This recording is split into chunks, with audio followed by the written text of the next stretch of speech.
안녕하세요. 정보가 세상을 바꾼다 인포뱅크입니다. 이번에 전해드릴 내용은 LF 배터리 대세로 안착할까에 대해서 한번 알아보도록 하겠습니다. 여러분의 구독, 좋아요, 그리고 필요하시면 알람 설정까지 부탁드리겠습니다. 지금 세계적으로 시애틀과 비아드가 LF 배터리를 중심으로 시장 점유율을 넓히면서 LF 배터리가 대세가 될 것이라는 전망이 속속 나오고 있습니다.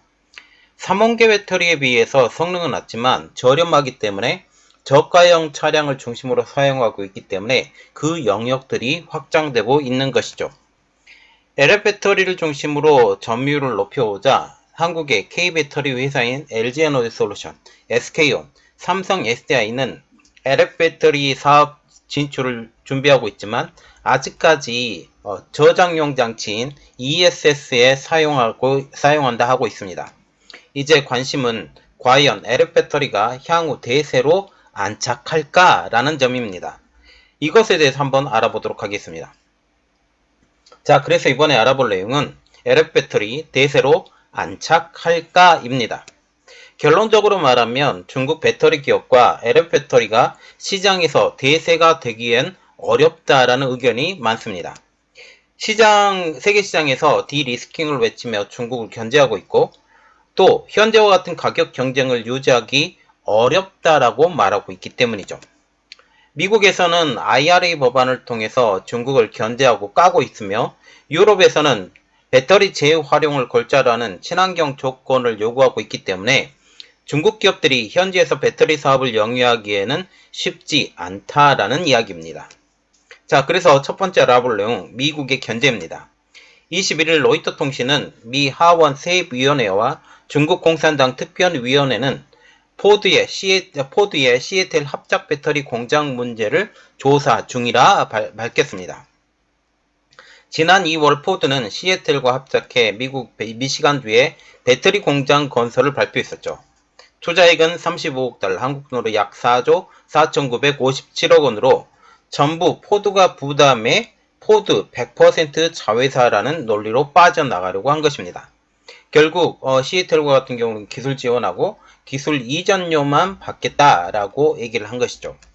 이를 통해 IRA의 보조금을 노렸지만 이를 국회 차원에서 그리고 중국 공산당 특별위원회 차원에서 한번 검토해 보겠다라는 것입니다.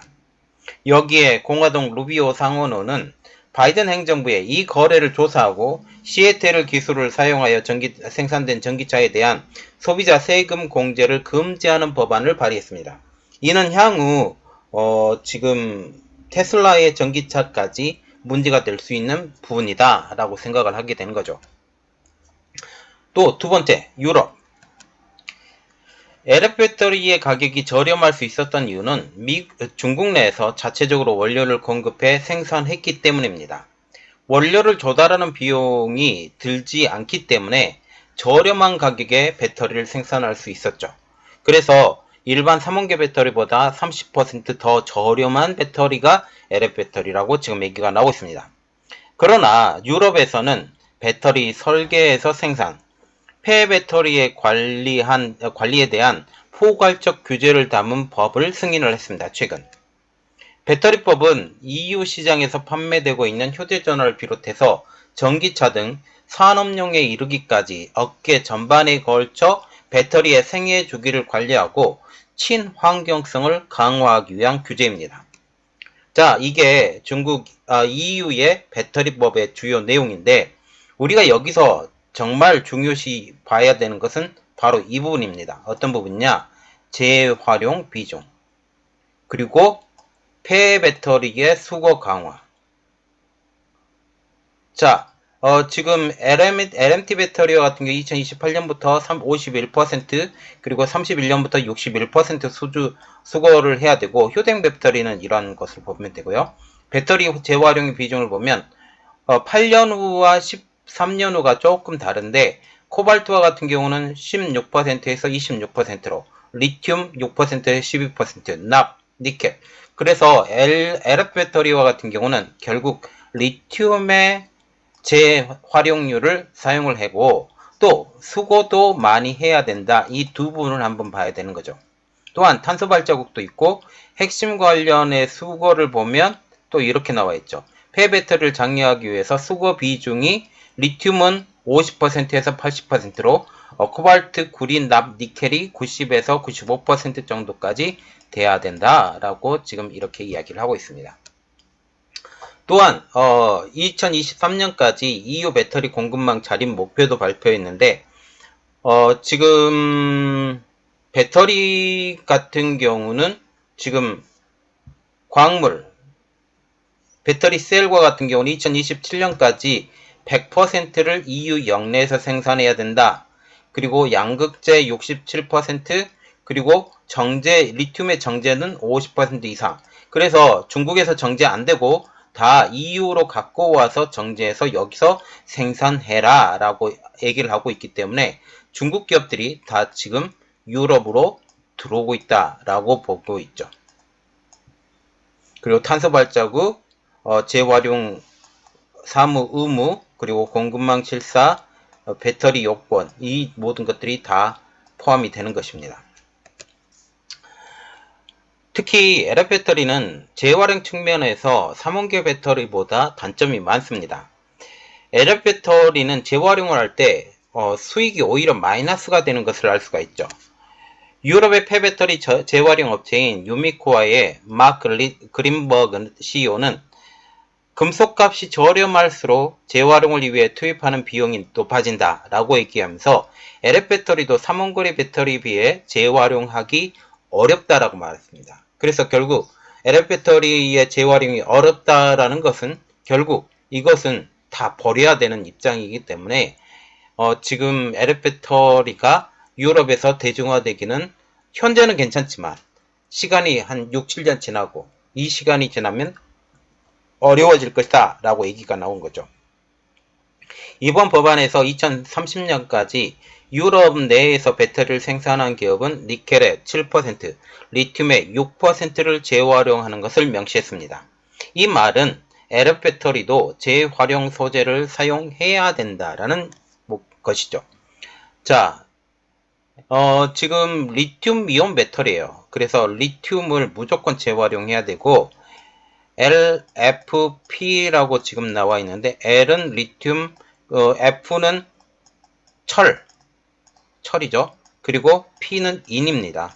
그래서 리튬 인산철 배터리가 되는 거죠.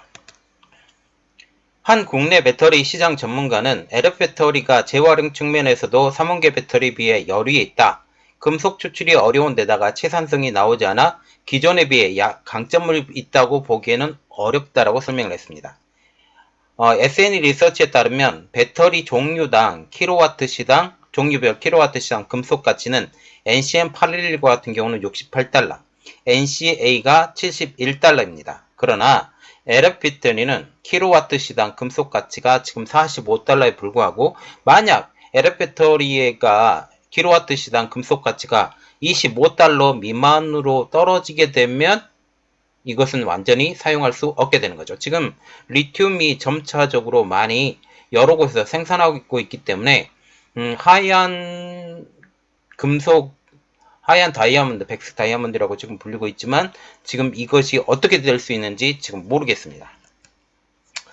아무리 미국 제재의 영향이 덜하다 해도 가격 부분에서 유럽이 가격 부분에서 메리트가 낮아지면 LF 배터리는 장기적 관점에서 대세가 될 수 없다라고 말하고 있죠.